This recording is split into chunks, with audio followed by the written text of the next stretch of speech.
কোথায় আসো? কার পিছনে পড়ে পড়ে তোমার জিন্দেগি বরবাদ করে দিতেছ, বরবাদ করে দিতেছ?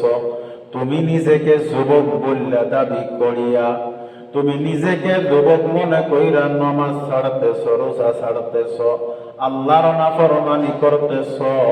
ও যুবক, তোমার মতন কত যুবক কবরের বাসিন্দা হয়ে গেছে। ওরা শিক্ষার পরে বলতেছে আর বলতেছে, আল্লাহ, ও আমার দয়ার আল্লাহ, দুনিয়ার মাঝখানে নিজেকে যুবক বলে দাবি করে অনেক নাফরমানি করেছি, নামাজ ছেড়ে দিয়েছি, রোজা ছেড়ে দিয়েছি। আল্লাহ গো, নিজেকে যুবক বললে মনে কইরা এসব করেছি গো আল্লাহ, একটু মহলত দাও না, দুনিয়ার মাঝখানে গিয়া নেক আমল করে আসি। কিন্তু না না, ও যুবক, তোমার মতন কত যুবক কবরের বাসিন্দা হয়ে গেছে। কিসের অপেক্ষায় রইছ? মত তো কোন যুবক দেখে না, বৃদ্ধ দেখে না, বাচ্চা দেখে না, নারী দেখে না, পুরুষ দেখে না, গরিব দেখে না, ফকির দেখে না, ধনী দেখে না, বাদশা দেখে না, মালদার দেখে না। মত তো সবারই আসে যাইবে। মত যখন এসে যাবে, ওই সময় থেকে তো তুমি এক সেকেন্ডও বাঁচতে পারবে না। কি আমল করেছ? হযরতে আবু বকর সিদ্দিক রাদিয়াল্লাহু তাআলা আনহু কত বড় সাহাবা ছিলেন। আল্লাহর নবী ঘোষণা করে দিলেন, কাল হাসরের দিন যদি আজ থেকে নিয়ে কিয়ামত পর্যন্ত যত মানুষ আছে, সমস্ত মানুষের নেক আমল যদি এক পাল্লার মাঝখানে রেখে দেওয়া হয়, আর অপর পাল্লার মাঝখানে যদি আমার সাহাবী, আমার দুঃখের সাথী, সুখের সাথী আবু বকরের আমল নামা যদি রাখিয়া দেওয়া হয়, ও দুনিয়ার মানুষ জানিয়া রাখো,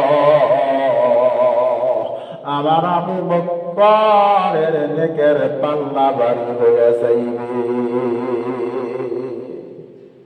যে আবু বকর দুনিয়ার মাঝখানে জান্নাতের সার্টিফিকেট পাইলেন, আল্লাহর নবী বলেন, আমার এক উম্মতের মাঝখানে এক উম্মত আছে, কাল হাসরের দিন যখন জান্নাতের মাঝখানে প্রবেশ করবে, জান্নাতের 8টা দরওয়াজা আমার ওই উম্মতকে দিকে ডাকতে শুরু করবেন, আমার দিক দিয়ে আসেন না, আমার দিক দিয়ে আপনি আসেন না, আমার দিক দিয়ে আপনি জান্নাতের মাঝখানে প্রবেশ করে।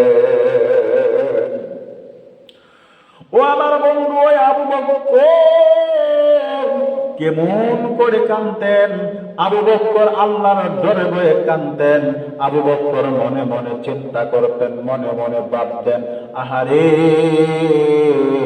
আমি যদি মানুষ না হইয়া আল্লাহ যদি আমাকে কোনো পশু পাখি বানাইতো, আমি সারা দিন খানা খাইতাম, রাতের বেলা শুয়ে যাইতাম, এমন করে করে আমার জিন্দেগি শেষ হয়ে যাইতো, আমি মারা যাইতাম।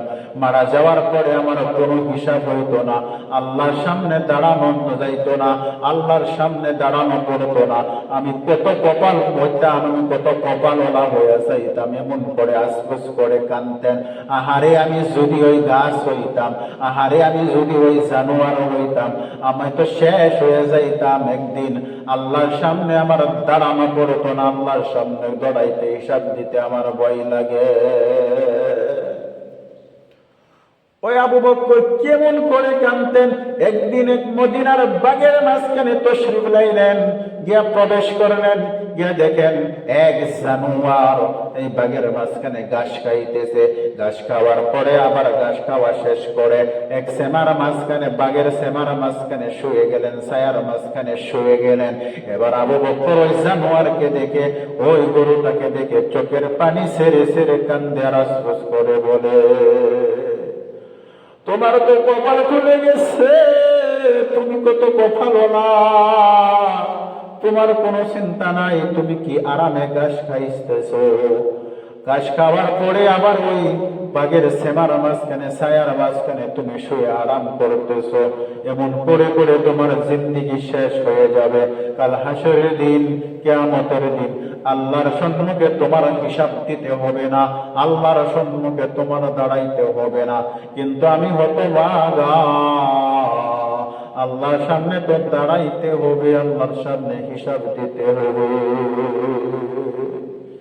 এমন করে করে আল্লাহর ঘরে বয়ে আবু বকর কাঁদতেন।